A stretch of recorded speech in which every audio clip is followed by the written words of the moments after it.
Hello and welcome to this week's look at daredevils falling off motorcycles. A bit of a tongue-in-cheek title, I appreciate, but it has been brought to my attention. I wasn't aware of this. I hadn't made the connection between the two, but I've seen a fair few posts of late where they are making a statement saying that it is 50 years ago, May of 1975, that Evel Knievel attempted to jump 13 London buses at Wembley Stadium and failed. If you haven't seen the footage, we will have a look at it very shortly. But the reason that we're doing this is because he is often referred to as King of the Stuntmen. And I never like that title because he's not a stuntman. He is not doubling somebody else. He is not doing the job for somebody else.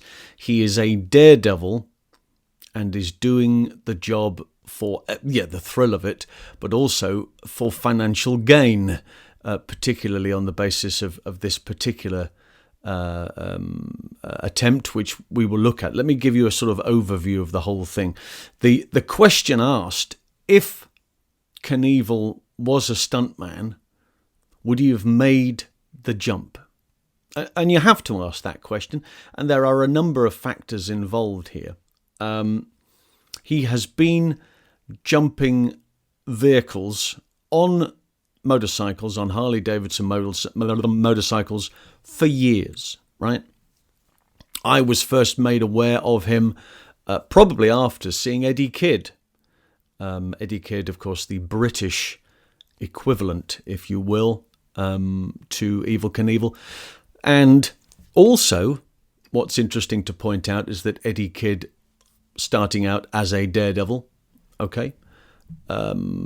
then was featured in a movie as an actor, became an actor, obtained an equity card, and later down the line became a registered stunt performer working on film and television.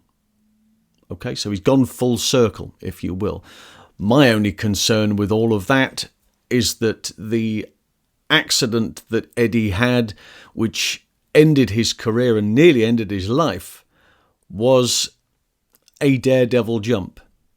If you see what I mean. It wasn't on a film set, it wasn't on a movie, it wasn't preparing for television, it was at a biker do, and he was to make a jump from point A to point B, but it didn't work out. It hadn't been worked out terribly well. The landing ramp was uphill. It's all horrible, stuff now that you would go, this is just not going to work. And consequently, that was the issue there. And he will never, sadly, he may never walk again. There's always hope, but he may never walk again. Knievel has a number of issues here involved at Wembley Stadium. If you heard the podcast this week, you'll know that the first thing practically he said to his chief engineer when he walked into the stadium, and this is a couple of days beforehand. They've prepped the stadium a couple of days beforehand. They have the buses end to end. They did do some test jumps in the stadium, not over buses, but they did some test jumps to see if they could spot the distance, the target jumping, which is effectively what this is. And there or thereabouts, right, was never making the full distance. And in order to do this, 13 buses, 130 something feet? I forget the exact distance, but 13 buses is the record which he was going for. Which means he has to land either beyond the 13th bus, and the ramp has been put in such a way that it starts on the 13th bus and then comes down for the off-ramp, okay? But the first thing he says when he walks out, he hasn't even sat on the bike yet, and he walks out, he says, I'm not going to do this. I'll never make this. That's his first impression. Now, everybody's entitled to their own impressions. And of course, if you're going to do the job yourself, well, there may be an element of negativity about. But from a daredevil's point of view, which is what we have to look at it from, I think positivity has to be the key to all of this. You have to will yourself to get from point A to point B.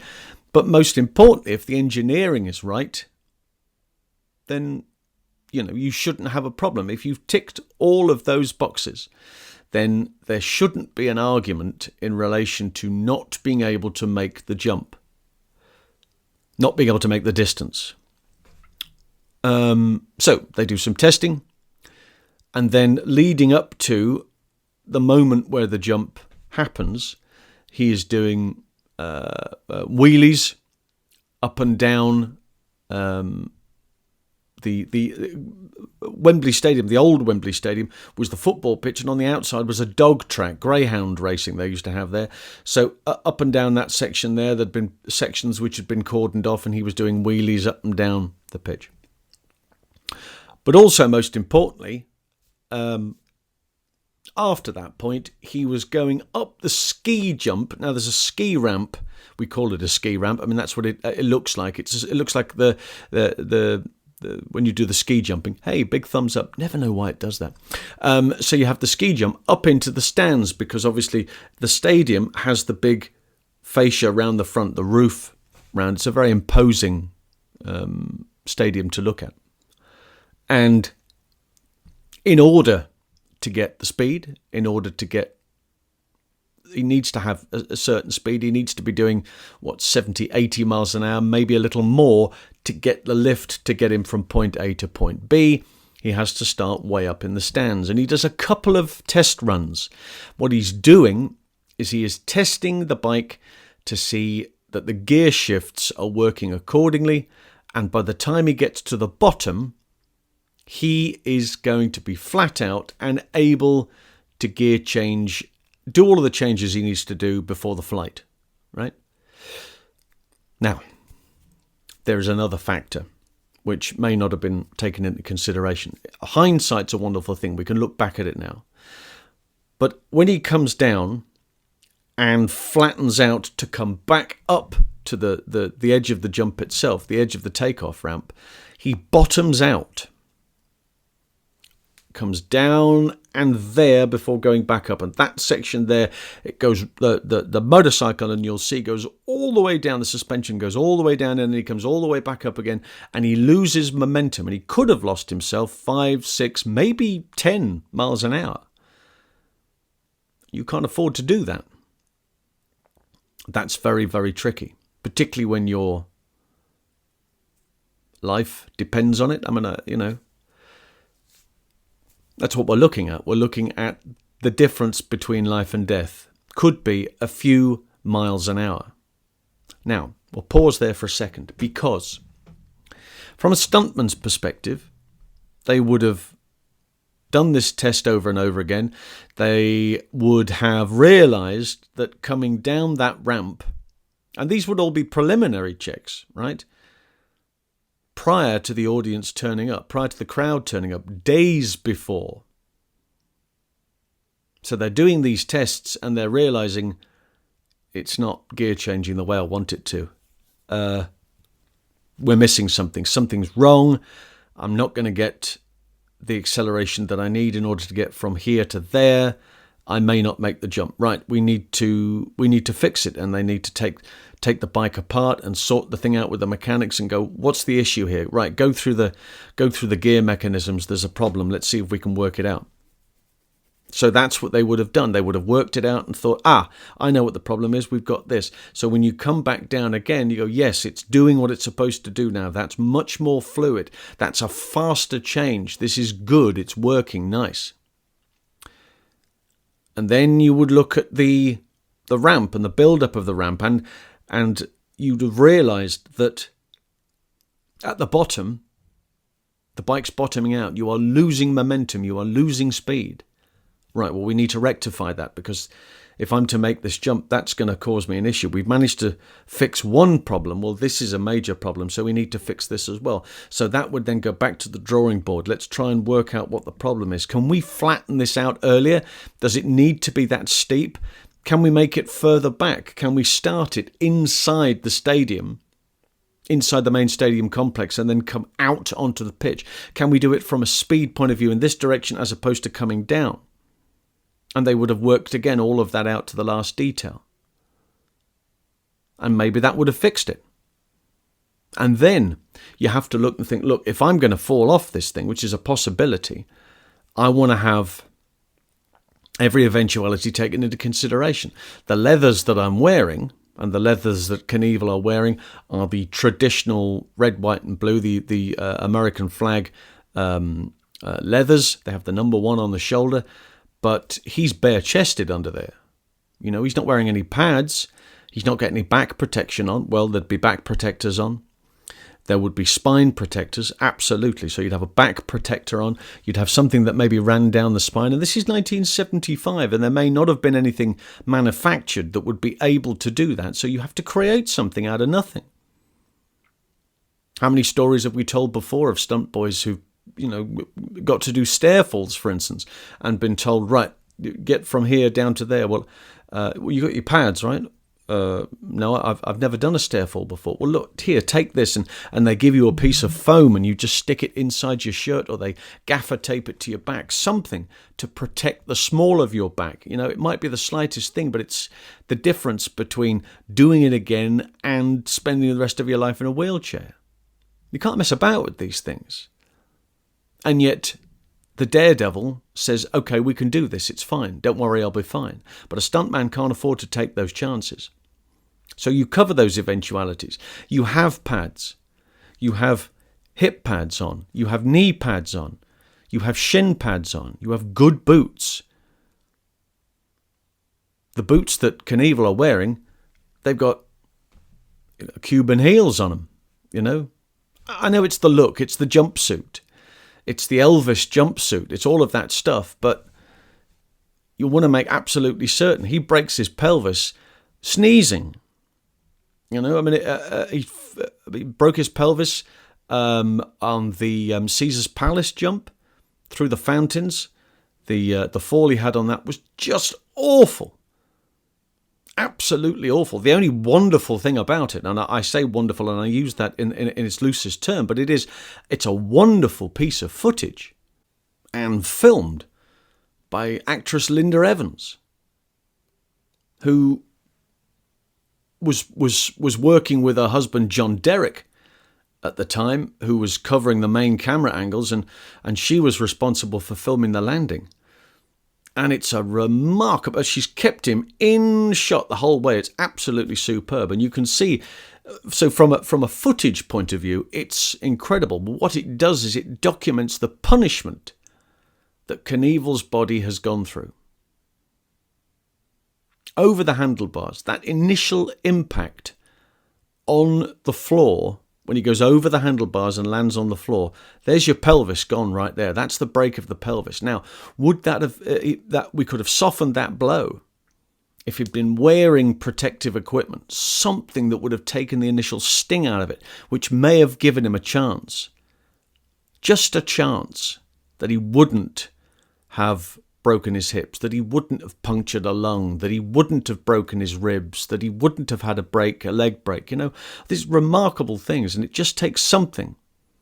So the footage itself is spectacular, but you don't really want to be remembered for that. Knievel, being the character that he is, was the first to say that's the most incredible piece of footage you've ever seen. You know, so he's the one that would play on the whole thing. And also take into consideration that when he does turn up, when he lands in the UK, so there's been promotion for this Wembley Stadium jump, but when he does arrive in the UK, not many people in the UK know who he is. They are familiar with some of his bits and pieces. He's never been to the UK before. He goes to Scotland and plays golf and does all those bits and pieces. But what he manages to do is to make a big difference as far as publicity is concerned. And he was a publicity whirlwind. The Evel Knievel product was quite spectacular. When he arrived in the UK, he had 3,000 tickets sold. 3,000. Wembley Stadium holds 100,000 people, right? Now, there are individuals who would have gone, how many tickets have we sold? Well, we might need to cancel the gig because this is just, we're not going to be able to do it. Knievel, not aware of this. No is not an option. Failure is not an option. All publicity is good as far as he's concerned. So what does he do? Well, he gets himself on every TV program. He gets himself on every radio show. He gets interviewed by everybody, every television, every radio, every newspaper. Pictures of Knievel here, there, everywhere. He's in the fish and chip shop down the road. He's in the pub. He's on the golf course. He's at a motorcycle shop. He's at a car sale showroom. He's everywhere. He's at a football match. He's at a horse race. It doesn't matter where it is. Knievel is there and he is everywhere. And by the time that date came round, for the actual jump day itself, they had sold 80,000 tickets. Now, that is impressive. And you have to have a certain mindset to be able to do that, taking everything into consideration, the fact that on the day, you have absolutely no idea whether you're going to be able to pull this off. There is a possibility that at the end of today, you could be in hospital or worse. And you're prepared to do that. And do you know why he's prepared to do that? Because I don't know how many, I've spoken to some people during the course of the week who said they were there. I didn't ask them how much tickets were. I've not been able to find a ticket price. But if that's 80,000 seats, what are they? £2 each? I don't know what the average going rate was in 1975, but that might just be enough to see him through insurance, because, you know, motorcycle stuntmen back then, the daredevils, well, they're not going to find insurance, are they? If it was in the United States, he would need that money from the takings from the show itself, because he wouldn't be able to afford medical cover without it. You know, the way that the States is different. We work. We pay our national insurance contributions, and if we're ill, the NHS is paid for. You know, we that's something that we grow up with, so it's not an issue.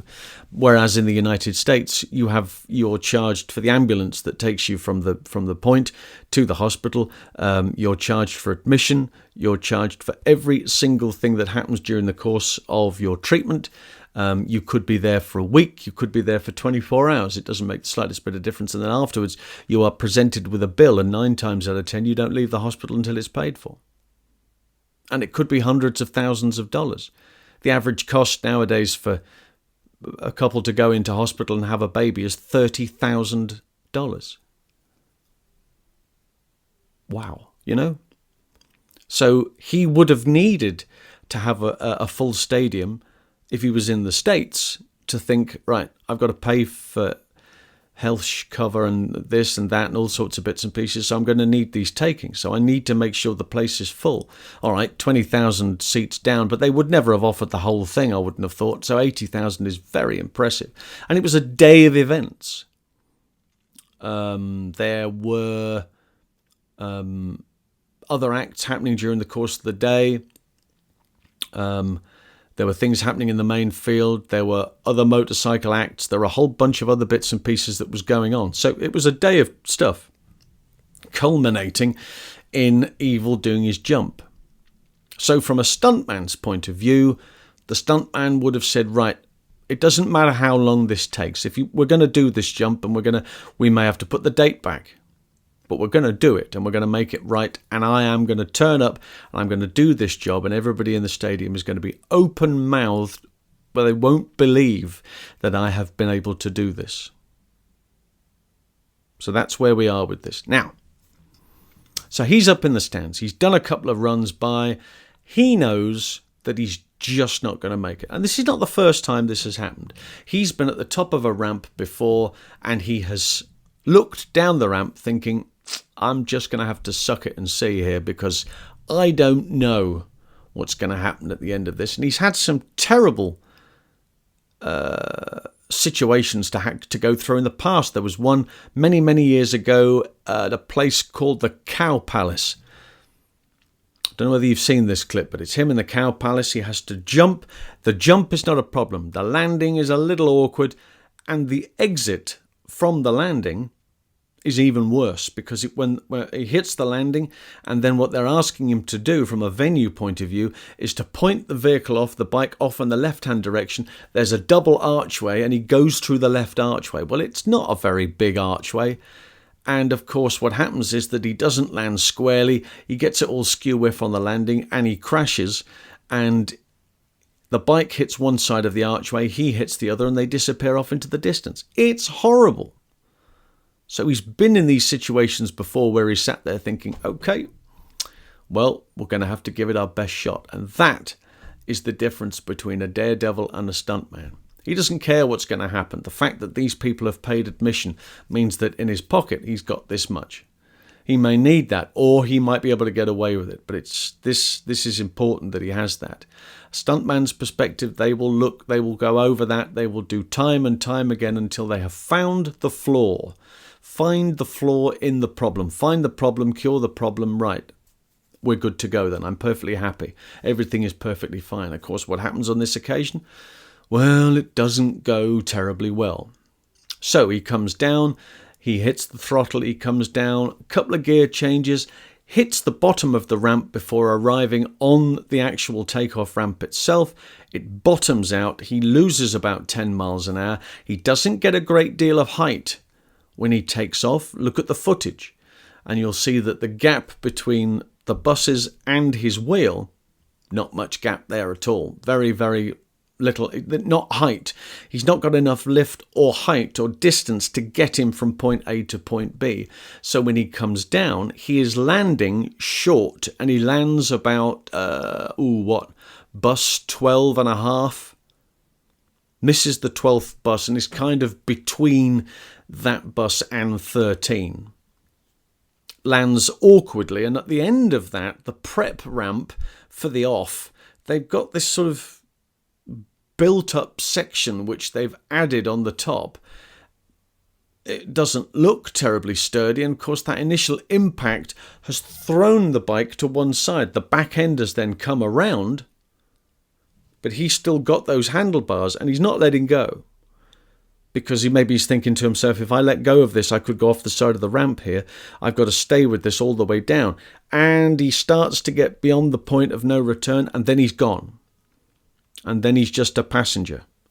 And there is a moment where the bike gets away and goes to the left, and he's kind of going to the right. And you think to yourself, well, a lucky sod, it's managed to miss him. But then it bounces round, it bounces on the front wheel, or is it the back wheel or the front wheel? Bounces on one of the wheels and shunts itself right directly back into his path of travel and lands on him.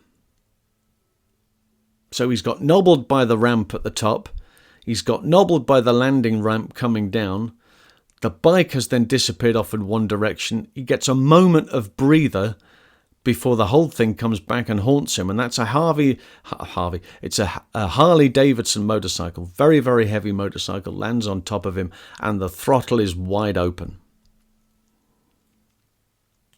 And he's in a right old state.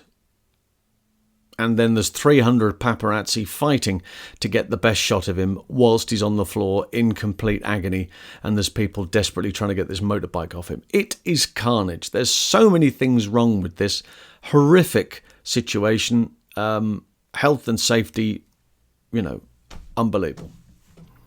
It's a very dangerous situation. And, I know that there are a lot of people out there who watch this channel who are huge Knievel fans. I'm not disputing that. I'm not trying to have a go at the bloke. But what I'm saying is that to call him a stuntman, I think, is harsh, because you cannot put him in the same category as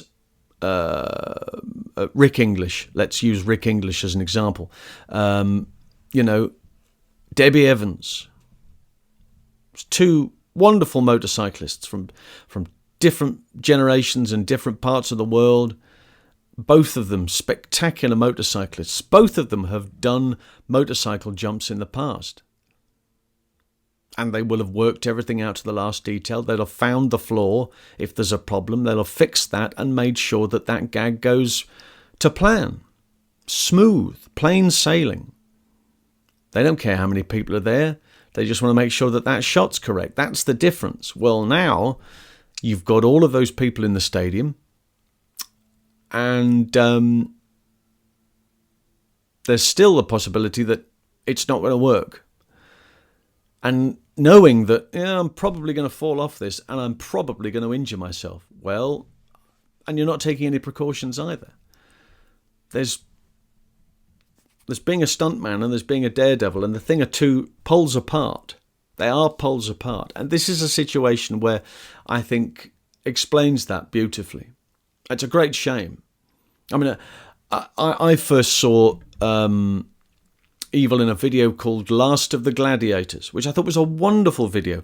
Him and his family in a big, an RV, is that what they call it? An RV, a big camper van, driving across the United States and reminiscing about stories and reminiscing about his early childhood and remembering about some of those great jumps and some of the things that have gone horribly wrong.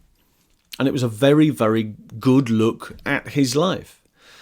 And certainly at no point did I think, wow, this guy, he's the man. He's absolutely the man. I mean, he wasn't as far as I was concerned. But I can see how popular he is. And we've all been there and watched his jumps and gone, wow, rather you than me. Because he was the guy that was prepared to put his life on the line for those few moments. And then when you go back and analyse it like we do, you see that there are so many flaws here and there are so many gaping holes and issues that this could have been fixed. This could have been sorted. So I think it's very, very interesting to go back and have a look. And I think that if he'd have been a stunt performer, if Rick English had been doing that, I wonder if there would have been changes. Debbie Evans, there would have been changes. You wouldn't have done this. We'd have done this, and we'd have made sure that that bike would have changed gear all the way down, and all of these stuffs would have been ruled out, and the gag would have gone smoothly. Folklore, of course, and even what's more ironic. So you have this situation where he's on the floor, pelvis has gone, he's punctured a lung. I mean, it's horrible. He's got all sorts of injuries. He says to his mechanic, "Lift me up. I want to walk out of the stadium." That's the showman in him. And he wants to speak to the crowd. And they take him part way up the landing ramp. And he says this: "I will never, ever jump again because I am through." Then he makes a phone call a few hours later from hospital to one of the guys from ABC who were covering it for the Wide World of Sports. And he said, "You're going to have to cut that bit out." He says, "What bit?" He said, "The bit where I said I'd never jump again." He says, "What? Why? I mean, it's a great piece of television. Why would you want to say that?" He said, "Well, I might want to jump again." Really? And he did. Because by October of 1975, he is back on the bike. He is where is he at? He's at King's, I forget the name of the place off the top of my head, but he is, it's near Ohio. And he jumps 14 buses and has a new world record. 14. And if you see the clip, he comes at it from a different angle. There's no ski jump, ski ramp delivery. He hits this, and the height that he gets, he's never been, as he says himself afterwards, "I've never ridden a bike and gone that high. Never." And the bike is practically vertical, and he's coming down and maybe concerned about overbalancing and falling off the back. And when he does land, bang, he lands on the back wheel and goes off. And then when he comes back and he says to the guy, "Split it clean in two." The bike separated. The whole chassis just broke apart as he landed. Now that was a great time to say, okay, I'm done. I'm done. Go out when you're going out. And he says so at the end of that one. He says, I might come back, I might not. But if you go out as a winner. And I think that's a remarkable jump. And again, from a mechanical perspective, you managed to go an extra bus length. Why did he do 14? He said 13 was unlucky. That was the reason why. So he jumps 14. He lands on the 14th, more or less, just on the edge of the ramp. But that bike splits in two. Splits in two. That was that such a heavy landing because he's coming down from such a height at such speed. So a remarkable, again, a extraordinary individual. But I think there are still many concerns about daredevils, full stop. Those individuals who jump for the sake of jumping and are not doing it on film and television. They are two different animals. One are stunt professionals and the other lot are daredevils. I mean, that's very clear. As long as we keep those two sections clear, and there's that big gap in the middle, I've got no issue with it. When you start blurring those lines, that's where the problems start, I think, more than anything else. So that was 50 years ago. Can you believe it? If you were there, if you're of a certain age and you were there, I was, how old was I in 75? I was 3. So I wouldn't have been any good to anybody and wouldn't have remembered it at all. But if anybody else was there and you remember it vividly, maybe you've got some video footage of it, maybe you've got some photographs, maybe you want to share it on social media, go onto the Behind the Stunts page and you can share it on Facebook, on Twitter and on Instagram. Tell me in the comments if you were there.